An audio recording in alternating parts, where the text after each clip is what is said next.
Hello dear students, welcome back to smart knowledge. प्यारे बच्चों, आज की जो वीडियो है इसमें हम डिस्कस करने वाले हैं कंप्लीट रिजल्ट के बारे में फॉर क्लास 6th 7th और 8th। बहुत सारे बच्चों के कमेंट्स आ रहे हैं और उनकी जो क्वेरीज हैं, सबसे पहले तो उन्हीं क्वेरीज को देख लेते हैं कि बच्चे जो है पूछना क्या चाह रहे हैं। पहली जो प्रॉब्लम है उनकी वो ये है कि इंटरनल असेसमेंट के मार्क्स जो है वो कैसे लगेंगे, हमारे पीटी के मार्क्स का क्या होगा, हमारे जो यूनिट टेस्ट हुए से उनका क्या होगा। इस तरह की प्रॉब्लम बच्चे पूछ रहे हैं। दूसरी प्रॉब्लम क्या है कि क्या फाइनल रिजल्ट जो है उसमें मिड टर्म के मार्क्स जुड़ेंगे या नहीं जुड़ेंगे।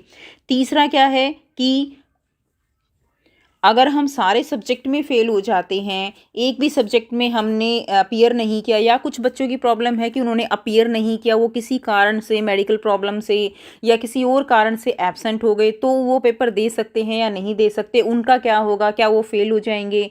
ठीक है, इस तरह की प्रॉब्लम्स बच्चों की आ रही हैं। तो हम इस वीडियो में केवल 6th 7th 8th का जो रिजल्ट क्राइटेरिया है उसको कंप्लीट और बहुत ही डीपली मैं आपको यहाँ पर समझाने वाली हूँ, तो आप यहाँ से ज़रूर समझिएगा।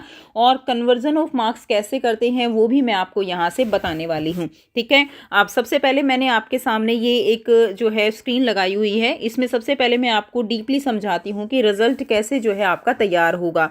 ठीक है, तो मान लीजिए अब यहाँ पे हम बात कर रहे हैं कि ये जो मार्क्स हैं आपके, ये मिड टर्म के मार्क्स हैं। क्लियर हो गया? ये आपके मिड टर्म के मार्क्स हैं जो कि कितने में से हैं, 60 में से। आपका मिड टर्म का पेपर कितने का हुआ, 60 का। ये हम तीनों क्लासेस के बारे में बात कर रहे हैं। उसके बाद ये जो आपका पेपर हुआ ये आपका फाइनल पेपर है। ठीक है, एनुअल जो एग्ज़ाम आपने दिया ये भी कितने का है, ये भी 60 का हुआ है आपका। और ये जो 15 मार्क्स हैं ये इंटरनल असेसमेंट के मार्क्स हैं, यानी ये कितने में से हैं, ये 30 में से हैं। अब यहाँ पर अगर हम देखें तो इसका टोटल, इसका टोटल और इसका टोटल वो कितना बन रहा है, वो यहाँ पे 53 बन रहा है। ये आपके 100 में से मार्क्स हैं। क्लियर हो गया? अब यहाँ पे समझने वाली बात है कि 45 के 15 मार्क्स कैसे आए। तो 45 के 15 मार्क्स आए, ये 20 में कन्वर्ट किए गए हैं, 60 में 20 में कन्वर्ट किए गए हैं। ये 60 का पेपर था तो ये 50 में कन्वर्ट किए गए हैं और ये 30 हो गए। तो अब यहाँ पे देखिए 50 60 70 80 90 100, यानी ये जो मार्क्स आए ये कितने में से आए बच्चे, ये टोटल आए 100 में से। अब यहाँ पर समझते हैं कि ये कन्वर्जन किस तरह से की गई है। तो बहुत अच्छे से समझने वाली बात है कि देखिए मैं डायरेक्ट आपको फॉर्मूला बता रही हूँ, बहुत ज़्यादा डिटेलिंग आपको ज़रूरत भी नहीं है, ये टीचर्स का काम है, ये डीओई का काम है। ठीक है, लेकिन फिर भी बच्चे कुछ जानना चाहते हैं कि कन्वर्जन कैसे होती है, किस तरह से की जाती है, तो ये हम थोड़ा सा आपको बता देते हैं। वैसे भी मैथ्स में आपको कन्वर्जन आनी चाहिए। तो इसमें क्या है कि देखिए 20 मार्क्स, 60 में से आपके 44 मार्क्स आए।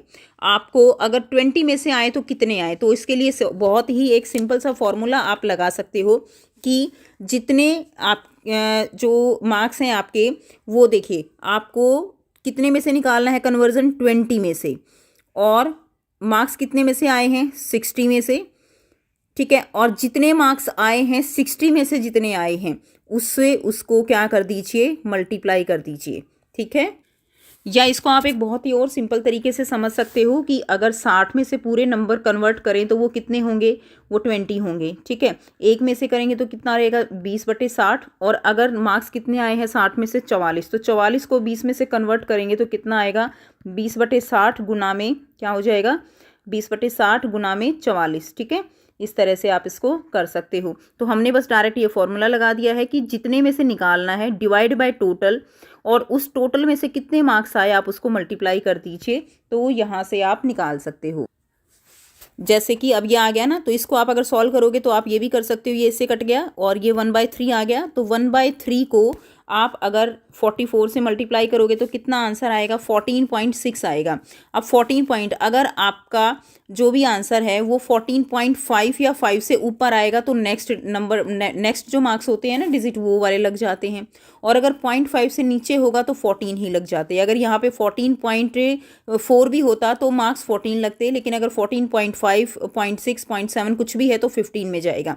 इसीलिए यहाँ पे जो हमारा आंसर आ रहा है 14.6 आ रहा है, तो हमारे मार्क्स कितने लग गए, 15 लग गए। ये तो हो गया 20 का कन्वर्जन। अब अगर हम देखें 60 में से 50 का कन्वर्जन, तो हम डायरेक्ट ही इसमें अप्लाई कर रहे हैं। हमें निकालना है 50 में से, और पहले हमारे पास कितने हैं, टोटल 60 हैं।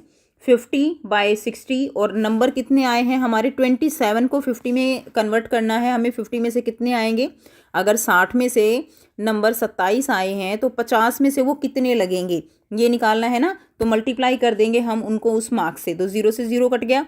यहाँ से जब आप इसको कैलकुलेट करोगे तो आपका आंसर आएगा 22.5।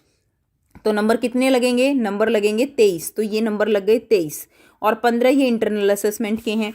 अब अगर बात करें हम इंटरनल असेसमेंट की तो इसके अंदर आपके जो पीटी पेपर हुए, जो यूनिट टेस्ट हुए, वो सभी इसके अंदर लग जाते हैं। तो उनका जो भी आपने प्रोजेक्ट सबमिट किए, जो भी आपके कॉपी चेकिंग के मार्क्स होते हैं बेटा, वो सभी जो है लमसम करके सब लग जाता है। प्लस इसके अंदर आपके 5 जो मार्क्स होते हैं, 5 मार्क्स आपके अटेंडेंस के रहते हैं, ध्यान दीजिएगा 5 मार्क्स आपके अटेंडेंस के रहते हैं। ठीक है, तो अटेंडेंस जो है उसमें आपकी कितनी अटेंडेंस है उसका क्राइटेरिया चलता है, तो आपके टोटल मार्क्स कितने बन जाते हैं 30। ठीक हो गया। इसी तरह देखिए ये जो है जैसे मैथमेटिक्स का रिजल्ट है, इसमें आपके ये 60 में से आए थे 38। ये मिड टर्म के मार्क्स हैं, मैं बार बार बता रही हूँ ये मिड टर्म के मार्क्स हैं। इस 60 को अगर आप 20 में कन्वर्ट करते हो तो कितना आ गया, 13 मार्क्स आ जाते हैं। ये आपके एनुअल के मार्क्स हैं जो कि 60 में से हैं, और इस तरह से फिर इसको 50 में कन्वर्ट करोगे तो 23 आएगा। जैसे मैंने बताया आप ऐसे कन्वर्ट करके जो है देख सकते हो। क्लियर, तो आप आइडिया लगा सकते हो, एग्जैक्ट नहीं पता लगा सकते अपने मार्क्स का, क्योंकि आपको एनुअल का पता नहीं चलेगा। आपको मिड टर्म का तो हो सकता है आपको पता भी हो, लेकिन वहाँ से आप लमसम आइडिया लगा सकते हो कि हाँ लगभग हमारे इतने मार्क्स आ जाएंगे। लेकिन उसके लिए भी आपको इंटरनल असेसमेंट नहीं पता आपके कि इंटरनल असेसमेंट कितने लगे हैं। तो जो बच्चे इस तरह का आइडिया लगा रहे हैं वो एग्जैक्ट रिजल्ट का आइडिया बिल्कुल नहीं लगा पाएंगे। वो आपको केवल और केवल आपका जब रिजल्ट निकलेगा आपके क्लास टीचर्स वही आपको बता सकते हैं। ठीक है, तो ज़्यादा टेंशन लेने की ज़रूरत नहीं है। जब आपका रिजल्ट निकलेगा तो वहाँ पे आपको सारी चीज़ें बिल्कुल क्लियर मिलेंगी। आपको वहाँ पर ये टोटल मार्क्स जो हैं वो रिफ्लेक्ट होंगे कि कितने मार्क्स आपके टोटल आए हैं एनुअल में और कितने इंटरनल असेसमेंट में लगाए गए हैं। इन दोनों का टोटल मिलेगा आपको 50 और 20 का।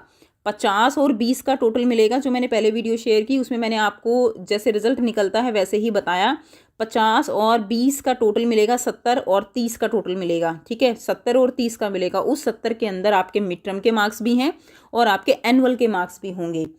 ठीक हो गया, ये 6th 7th 8th के बच्चों के लिए है। क्लियर, और अब थोड़ा सा और इसमें मैं बता देती हूँ आपको। 6th और 7th के बच्चों के लिए नो डिटेंशन पॉलिसी है, यानी 6th और 7th में कोई भी बच्चा फेल नहीं होगा, ना कोई कंपार्टमेंट होगा, कुछ भी नहीं आएगा। सभी बच्चे जो है वो प्रमोट हो जाएंगे। उनके लिए जो रिजल्ट होगा वो प्रमोटेड लिखा हुआ आएगा, यानी वो अगली क्लास में प्रमोट हो गए, चाहे वो किसी सब्जेक्ट में फेल हैं, कुछ भी है। ठीक है, वो प्रमोट हो जाएंगे। एग्ज़ाम नहीं दिया उस केस की बात अलग है, लेकिन वो प्रमोट हो जाएंगे, उसमें कोई इशू नहीं है। मैंने आपको समझाया था 8th क्लास की प्रमोशन पॉलिसी मैंने शेयर की हुई है। 8th क्लास में अगर बच्चे आपके जो जितने भी सब्जेक्ट हैं, 7 सब्जेक्ट होते हैं आपके, 7 में से आपकी परसेंटेज बनती है 700। अगर किसी बच्चे ने 7 के 7 पेपर नहीं दिए हैं तो 7 के 7 पेपर का री एग्ज़ाम हो जाएगा। क्लियर है, चाहे आप मेडिकली फिट नहीं थे, जो भी रीज़न था, तो 7 के 7 का री एग्ज़ाम हो जाएगा। लेकिन आपको री एग्ज़ाम ज़रूर क्लियर करना होगा। 6th 7th की तरह आप प्रमोट नहीं होगे, ये क्लास 8th की बात मैं आपको बता रही हूँ। 2 सब्जेक्ट में नहीं दिए, 2 सब्जेक्ट में फेल हो गए या एग्ज़ाम नहीं दिया तो री एग्ज़ाम होगा, लेकिन पास करना ज़रूरी है। 1 सब्जेक्ट में नहीं थे तब भी री एग्ज़ाम होगा, लेकिन पास करना ज़रूरी है। अब अगर पास नहीं हुए, एक सब्जेक्ट में कंपार्टमेंट है, मान लीजिए साइंस में कंपार्टमेंट आ गई एक सब्जेक्ट में, अब एक सब्जेक्ट में री एग्ज़ाम दिया लेकिन पास नहीं हुए, तो आपको असेंशियल रिपीटर जो है कहा जाएगा। असेंशियल रिपीटर यानी आप एक तरह से ये मान के चलिए कि फेल हो गई, एक सब्जेक्ट के कारण भी फेल हो गए, बस ये बात ध्यान रखनी है आपने।